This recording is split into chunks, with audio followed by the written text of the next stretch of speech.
Everybody, welcome. This is the Real Estate Investing Mastery Podcast. You're in for a great treat because we're going to be talking about long-term wealth building, buying and holding assets that produce and generate long-term wealth building income.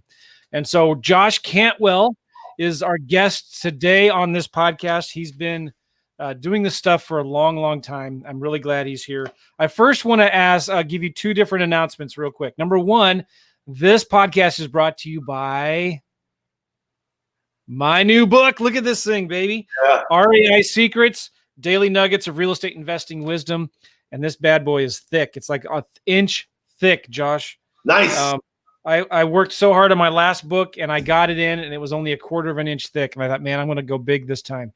Go big or go home. Matters, Joe. Size matters. Not that it matters. Not that size matters or anything, but this book is really good. You can get it at reisecrets.com, reisecrets.com. Just go there.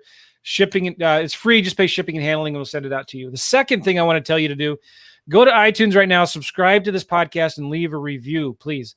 Leave a review on iTunes. Let us know you like the show. I have a third announcement. I want to throw a third one in here. It's very hard and difficult to get a guy like Josh on the podcast. So this is your opportunity to ask him questions. As we're recording this right now, we are live in YouTube and Facebook and Periscope. And we're going to get people here, believe it or not, that are going to be commenting from Periscope, Josh. So Nice. That's nice, right? Yeah, people still, I guess, is it still a Periscope app or is it just you just watch it on Twitter? I don't know. But we'll see. Sounds good So to me. tell us hello. While you're watching this, say hello. Tell us where you're from. Give us a thumbs up. Like the video. Subscribe to the channel. And leave us some questions. Type in some questions. Tell us where you're from.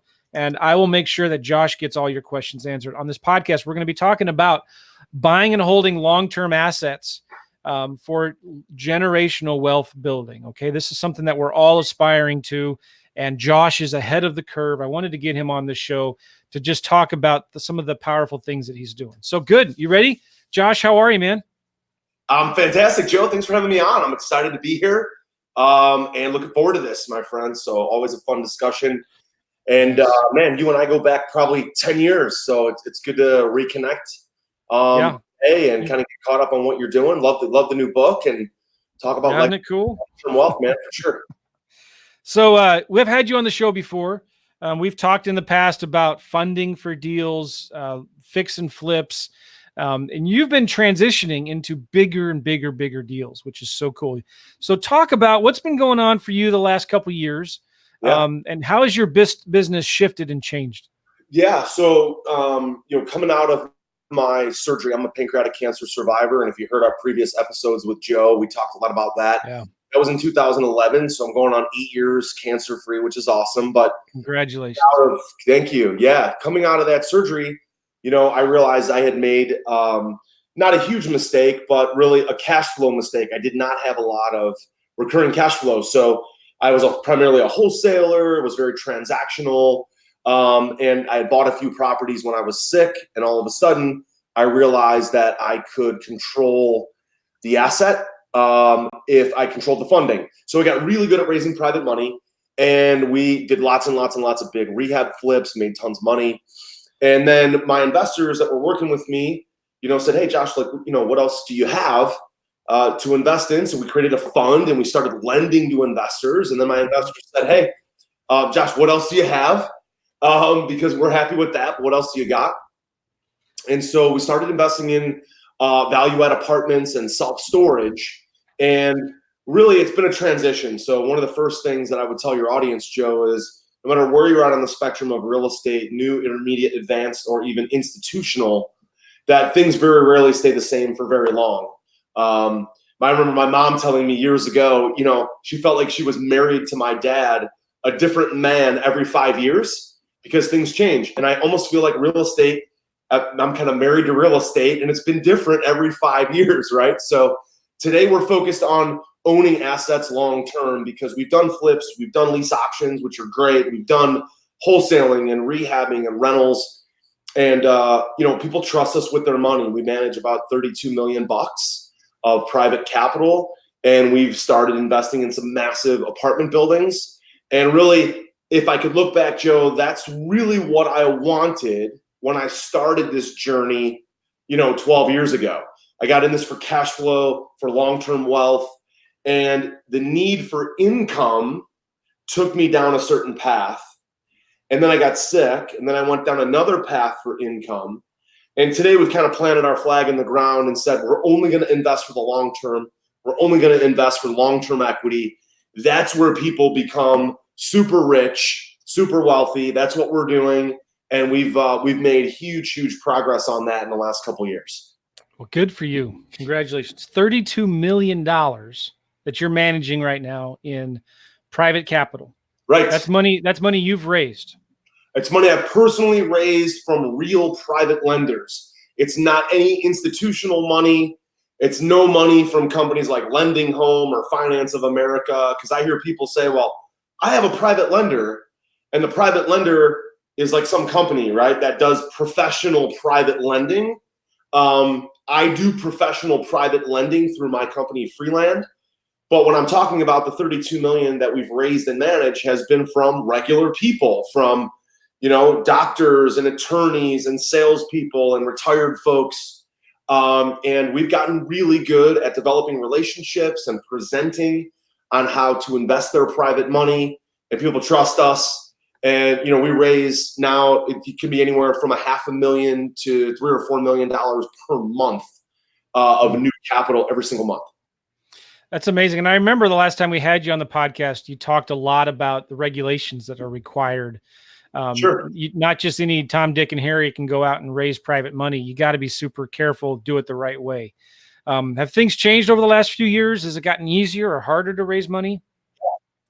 It's actually, the rules have not changed, which is great. In 2011, President Obama signed into law the Jobs Act, which allowed people to do crowdfunding and to do what's called a 506C, where they can generally solicit the market, Facebook ads and YouTube ads and billboards and direct mail. They could do all those things. So that's been in place now for 8 years. And what's happened is as that has been signed into law, and there's been different opinions and judgments and different types of case law that's been created now for the last 8 years, it's become a massively powerful tool to raise money. And that allows you to do a general solicitation, but then you can only take money in from accredited investors. So from that perspective, Joe, things have not changed. I just think that more companies are adopting and using the law the way it was designed. So I don't care if you like or hate Obama. I don't care if you like or hate Trump. Every president does their best, I feel. And that law signed by President Obama is a huge windfall for private companies. So what we are doing differently today, Joe, is how do we use that? How do we actually use that law to our advantage to raise more money? So we have 506B, which is truly private placements, where we're raising money from private people that we already know, like, and trust, people within our ecosystem. And then we also have what are called 506C exemptions, which allow us to do Facebook ads and Google ads to raise capital. So we've just been using those with more and more effectiveness. Okay, very cool. So how many units do you own now? So apartments is 2,208 units of apartments. Awesome. I also own, I just looked at it this morning, 137 private lender loans. And that's capital that I've raised into my fund that I've then lent out to real estate investors. And then I also have about $20 million of small balance commercial loans that we own. And what we do, Joe, is we actually originate for one of those crowdfunding platforms that I talked about earlier. So they like to own small balance commercial paper. So we primarily fund multifamily for other investors, and we sell the paper to a crowdfunding platform, and we get some yield spread. So we get paid every month, a little bit of profit every single month, which allows us to create more cash flow and have, kind of a flatter business with regular recurring income. And but we're doing it through brokering small balance commercial loans. And so it's really fun. They primarily underwrite those based on the asset. So 2,000 units of apartments, 136 or 135 private lender loans. and another 20 commercial loans, about 20 million bucks there too. Excellent. We have some rehabs, and I have some single family rentals that I own as well. But I love talking about raising money in commercial deals these days. So you've transitioned from more single family houses to more commercial apartments. You're talking strip malls, office buildings, or what kind of commercial are you talking about? Yeah, our focus is all cash flow, and it's regular recurring cash flow. So primarily self-storage and apartments. Those are the two things we do. We have about 8 states that we invest in, and we really stick to those those 8 markets and those two businesses, those 2 models. Nice. So I wanted to ask you about a couple of things, but first I want to ask you the risk. Because you're entering into another level now. Most of us are still doing single family homes. We look at guys like you, like, man, that'd be awesome. But sometimes the bigger the deals, the more risk involved. How do you protect yourself from the risk? First of all, what are some of the risks, Josh, and how do you protect yourself from that? Yeah, well, I would tell you the number one risk, Joe, great question. The number one risk is operator risk.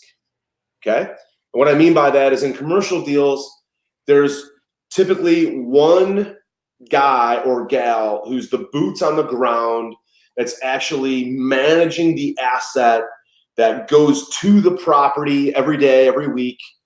And they're the ones bringing in contractors. They're the ones bringing in asset managers, leasing agents. They're the ones that are marketing the property to be leased up.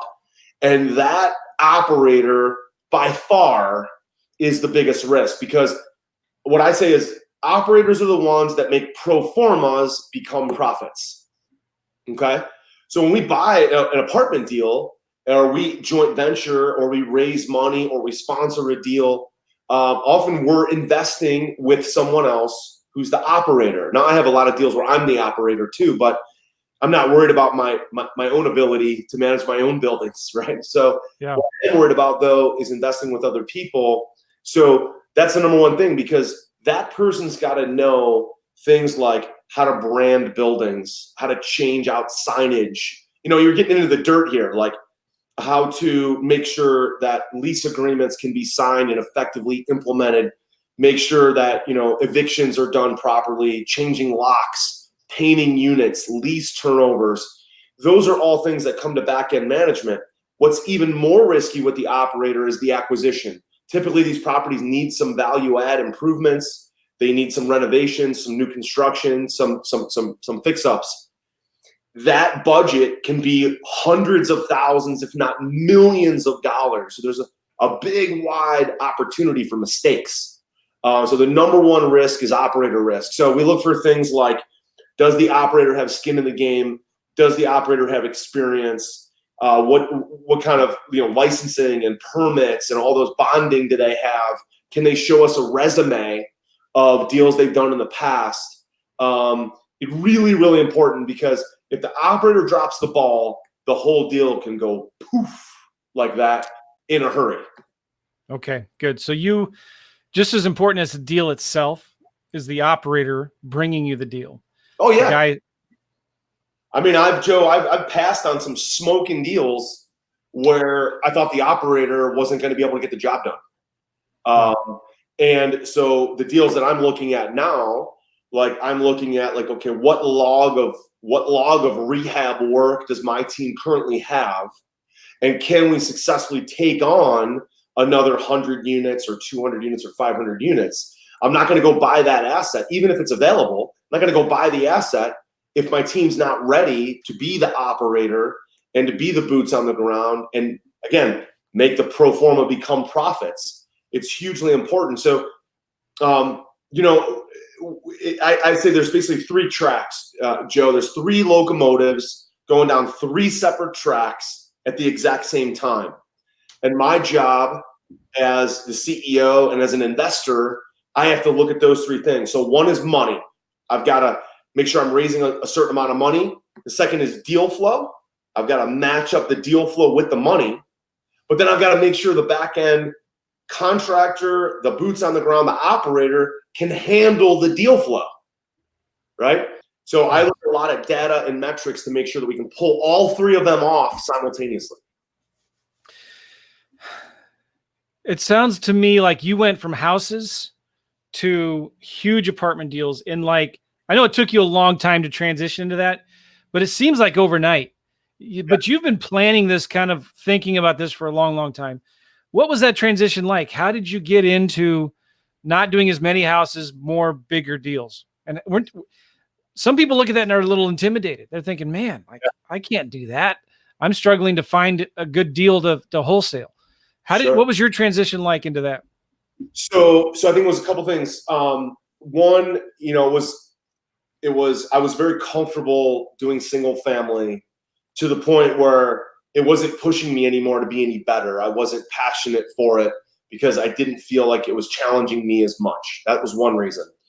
The second reason was that I had a couple deals that were residential flips where the contractor flaked out. And I looked at the contractors in the residential space, and there's lots and lots of good ones, but there's also a very low barrier to entry to be a residential contractor rehabber. So you get some riffraff there, some guys that are just, don't really know what they're doing, or so you overpromise and underdeliver. I got burned 1 or 2 times, and I was like, you know what? Like, if I move up to commercial, there's guys that run commercial projects that have, hundreds of thousands or millions of dollars on the line. They've got dozens and dozens of workers. Like, these guys have a budget. They nail the budget.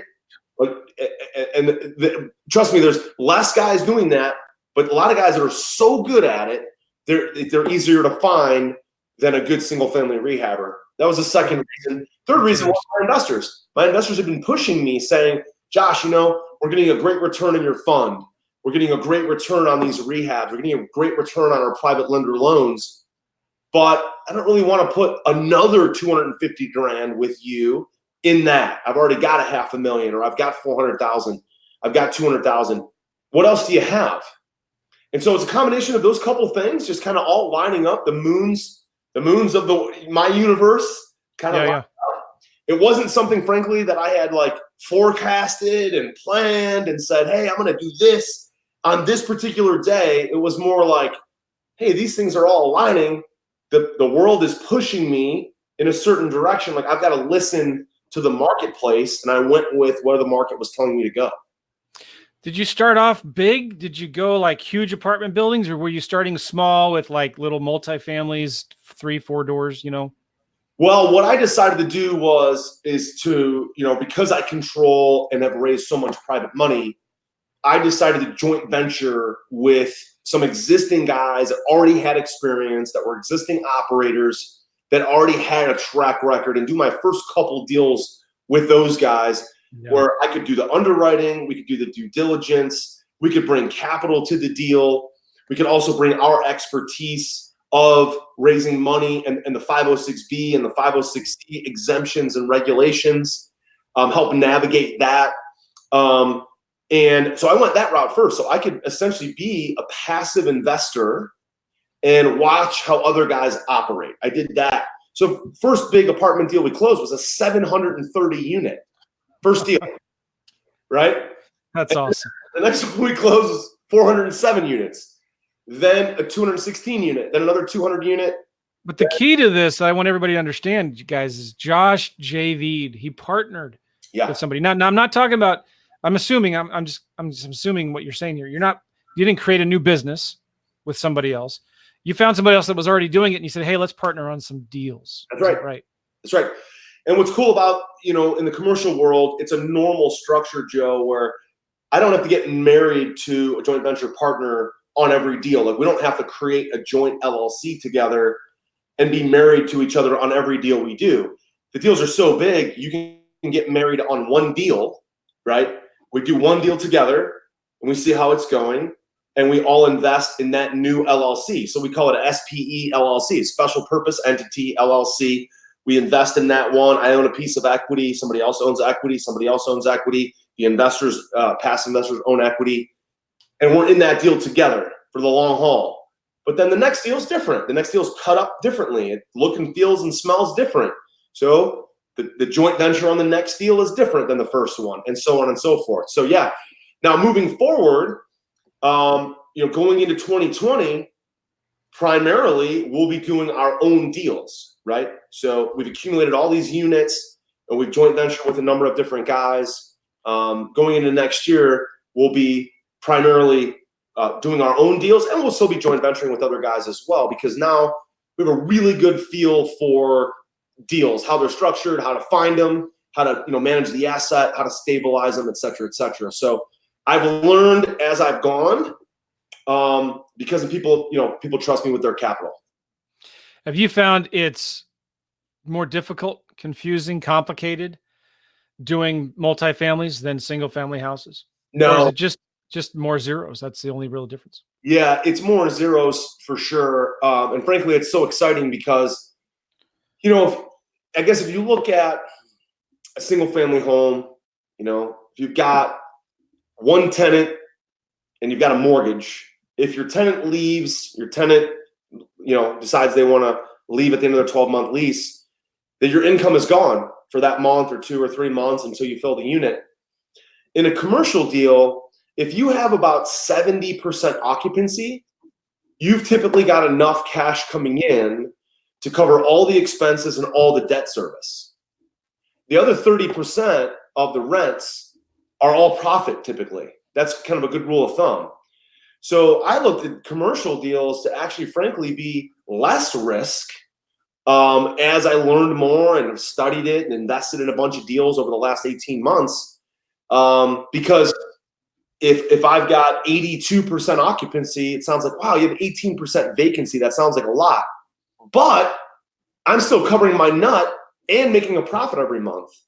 So that was a big reason for it. And I looked at commercial to definitely be more risk. I mean, you don't buy 730 units and compare that to a single family and say it's the same risk. It's just different kind of risk. And the risk is in the stabilization, right? Just like a single family home, stabilize it, rent it, you're good to go. Commercial, there's a lot more risk in the stabilization. But once it's stabilized, once it's occupied, then there's so much more cash flow. You can actually make more mistakes with those bigger deals and still cover your nut and make a profit. Talk about the lending environment from banks. Like, what percentage of your deals that you're in is private equity versus bank financing? Yeah. So when we invest in, so 3 different buckets. One bucket is our private equity fund. Our private equity fund is 100% private capital from regular private investors, mom, pop, business owners, retirees that have invested in the fund. And that primarily is going out the door to fund fix and flip loans and rehab to rent loans and some small balance commercial. The second bucket is the small balance commercial stuff that we do. Those are larger deals. Those are $500,000 to $5 million. And that we're essentially brokering for a crowdfunding platform. And the third bucket is the big apartment deals where we're an equity investor. And in those deals, typically we're getting a 75 to 80% acquisition loan from a huge commercial lender, usually a bridge loan, right? It's a bridge loan for 18 to 36 months. We're buying the asset. We're getting a bridge loan from a commercial bank. And we have to sign a personal guarantee on that bank loan. So whether it's me or one of my other partners, we're signing a personal guarantee on that bridge loan. So somebody is putting their assets on the line, right, on the bridge loan.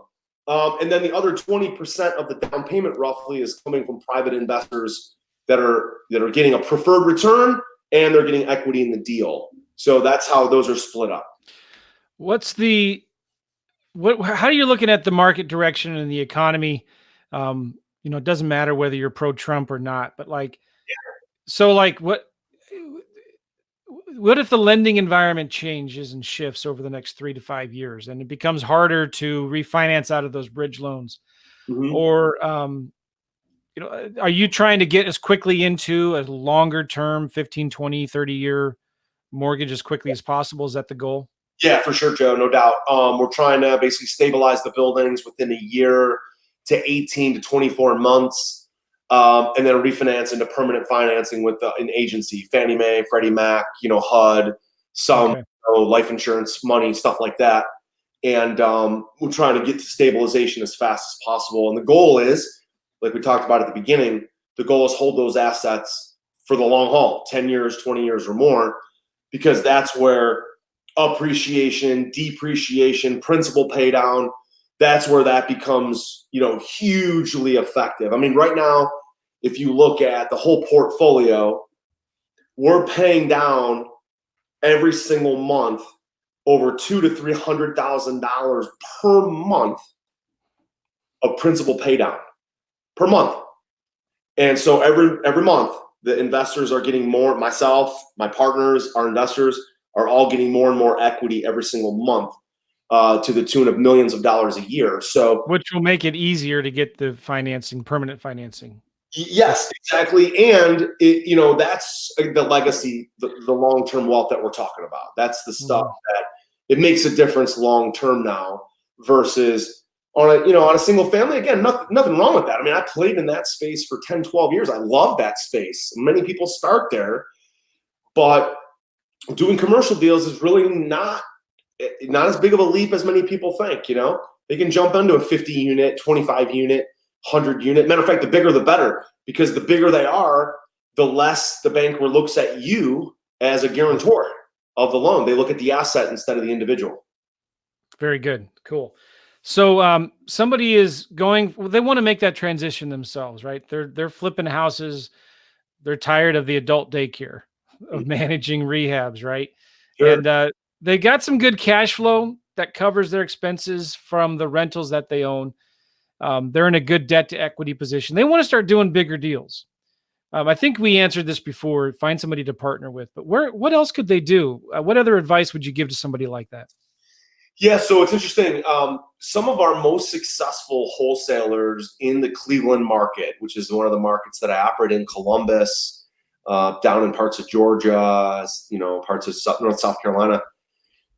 Believe it or not, one of the easiest ways I feel to transition is those residential wholesalers often have small balance commercial opportunities that they wholesale also, but they almost never take those to market.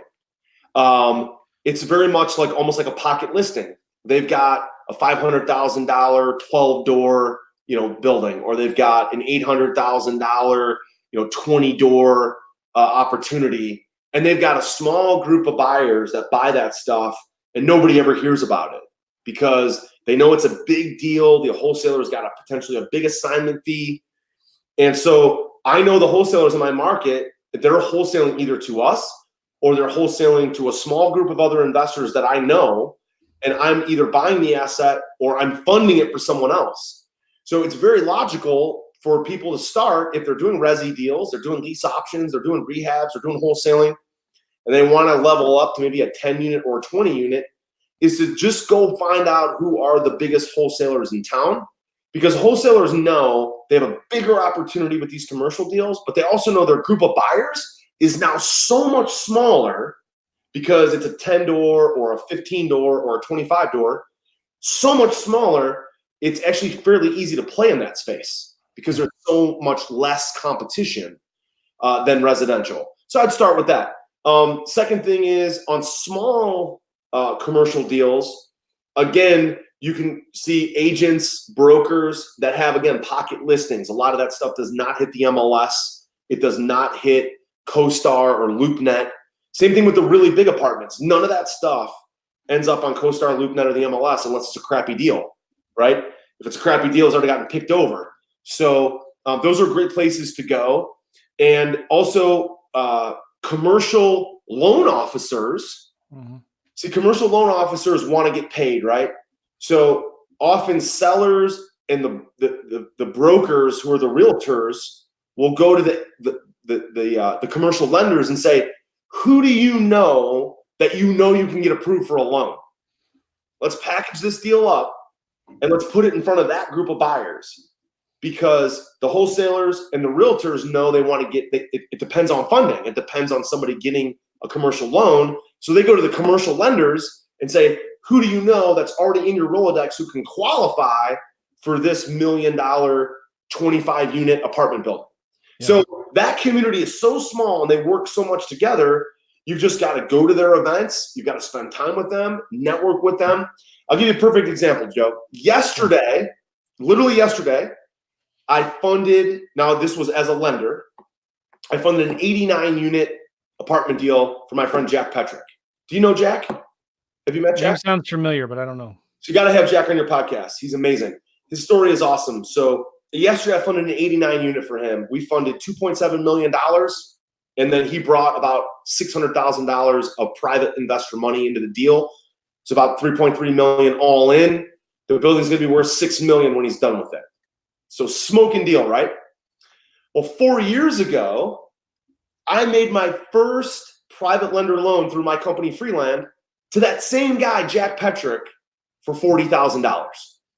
It's a $40,000 little tiny rehab rental. My very first loan. 4 years later now, Jack owns about 500 units of apartments. So he started with about 40 rental properties, single families. Then he bought a 10 unit, then an 18 unit, then a 25 unit, then a 35 unit. Then this past summer, Joe, we closed a 164 unit where I actually invested in that deal with him as an equity investor, not as a lender.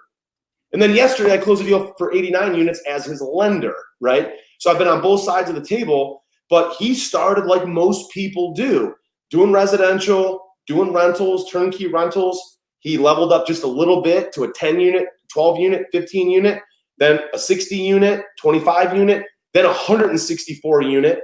And by the time he got to the 164, he's like, look, now I have a balance sheet. Now I have cash flow. Now I have assets. I've got a big enough balance sheet that I can get a loan for $10 million on a 164 unit deal.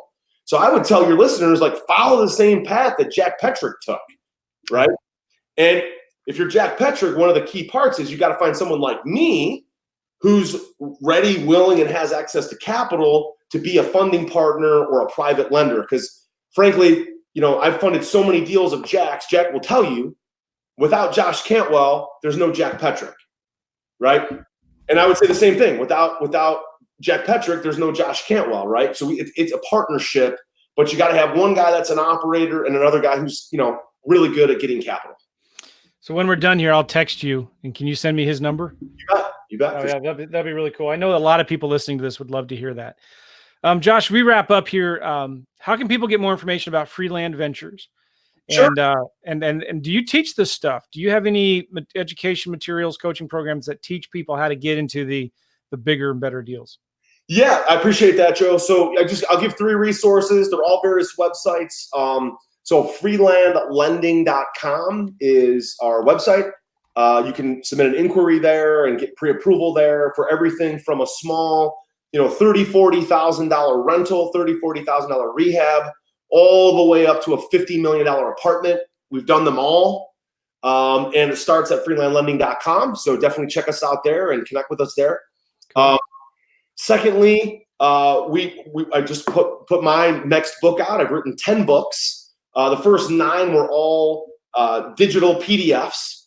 Finally published my first physical book. Wait, did I beat you to something?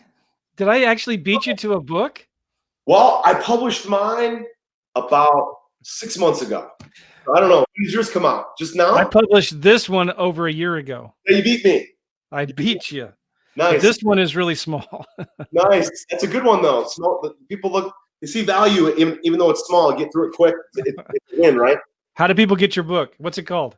So it's called The Flip System, and it's primarily my strategies for raising private capital and then flipping properties and then also turning them into rentals and long-term cash flow. But it starts with the money. They can get same thing. We're giving away free copies right now. Just pay the shipping at getflipsystem.com.